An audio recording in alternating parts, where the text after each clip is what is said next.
देवी के मंदिर के निकल रहे हो तो पहले घर में कुल देवी का दीप धूप पुष्प आदि करके पूजा करके माँ आपके घर आ रहे हैं हम, आप हमको आशीर्वाद दीजिए, आज्ञा दीजिए आने के लिए, ऐसे पहले प्रार्थना करो। उसमें कुमकुम की टिक्की करो, पुष्प चढ़ाओ, धूप दीप करो, थोड़ा सा नैवेद्य कुछ भी चढ़ा के ये प्रार्थना करो। उसके बाद आप जिस स्थान पर जा रहे हो उस जगह के लिए बढ़िया से थोड़ा गेहूं का चूरमा बोलते हैं, चूरमा बोलते हैं क्या और क्या बोलते हैं, गेहूं के गुड़ डाल के लड्डू हो, ऐसे गेहूं के पदार्थ का लड्डू बना लो। और तवे की पूड़ियाँ, पराठा बोलते हैं, तवे का पराठा बोलते हैं क्या, तवे की पूड़ी बोलते हैं, तवे का पराठा, तवे का पूड़ी बोलते हैं। तो ये तवे की पूड़ी 11 बना लो, तवे की पूड़ी 11 बना लो, उस पर एक गुड़ का डला रख लो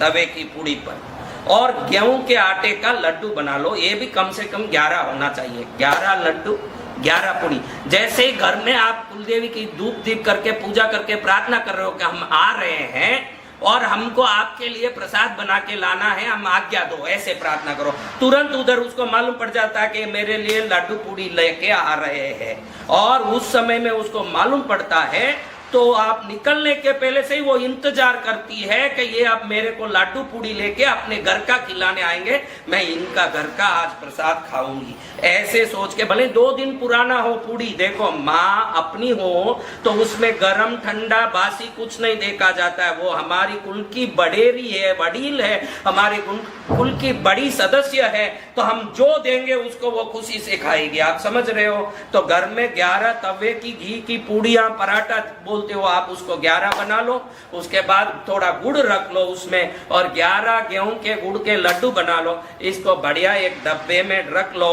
और निकलो। इससे पहला फायदा कि देवी खुद आपकी इंतजार कर रही है, तो रास्ते में कोई एक्सीडेंट होने नहीं देगी, क्योंकि सुरक्षित पहुंचाएगी कि आप आ रहे हो, उसको मालूम पड़ गया। आप मंदिर में जाते ही पहले नहा लो, धो लो, दर्शन करने जाओ, पुजारी को बोलो कि ये प्रसाद चढ़ा के हमें दें, तो वो प्रसाद को वहां रखवा दो। रखने के बाद 3 बार प्रार्थना करो, माँ आप हमारे घर की देवी हो, इसलिए हम घर से ये चीज बना के आपके लिए लाए हैं, आपको पसंद आए, आप हमें आशीर्वाद दीजिए, और आप इस भोग को रोज हमारे घर में प्राप्त करने हमारे साथ घर में आइए, हमारे साथ हमारे घर में पधारिए, ऐसे प्रार्थना करिए। जाते समय वो इंतजार करेगी कि ये आ रहे हैं, आते समय आपके साथ ही आपके घर आ जाएगी। इस प्रसाद को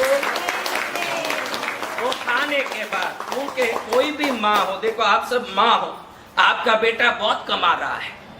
आपका बेटा बहुत कमाने लगा और खूब पैसे उछाल रहा है, तो वो तुरंत जोमेटो से पिज्जा बर्गर ऑर्डर दे के मंगा के आपको खिलावे तो आपको अच्छा लगेगा कि अपनी बहू के हाथ से आपके लिए 2 रोटी सब्जी बना के खिलावे तो अच्छा लगेगा। आज ये समाज भूल चुका है कि कुलदेवी आपके हाथ की कुछ खाने की इच्छा रख रही है, और आप लोग बाजार के मोदक, लड्डू, पेड़ा सब ले जाके चढ़ा रहे हो। एक आदमी नहीं दिखा जो अपने हाथ से बना हुआ कुलदेवी के मंदिर तक ले गया हो। 2 कौवा वो खाली हो तो स्वाद के चक्कर में ही अपने घर आके बैठ जाए कि इनके घर में तो ऐसा माल बन रहा है, मैं तो वहीं रहूंगी और इनका ही खाऊंगी, मजा लूंगी। वो दौड़ी दौड़ी आती, लेकिन हमने कुलदेवी को ऐसा प्रसाद कभी नहीं चढ़ाया। तो अब जब भी आप जाओ, पहले घर में कुलदेवी को दिया धूप करके, मैंने जैसे बोला पहले कुमकुम की टिक्की करो, फिर फूल चढ़ाओ, धूप करो, दीप करो, थोड़ा सा नैवेद्य फल रख के बोलो कि आपके मंदिर आ रही हूँ माता, आपके मंदिर में दर्शन करने आ रही हूँ और साथ में प्रसाद लेके आ रही हूँ मैं, इस प्रसाद को आप ग्रहण करना, मुझे आने की आज्ञा देना, प्रणाम, ऐसे पहले प्रार्थना करके फिर ये प्रसाद बनाना चालू करो। और पुजारी के पास ये माँ के चरण में रख दिया।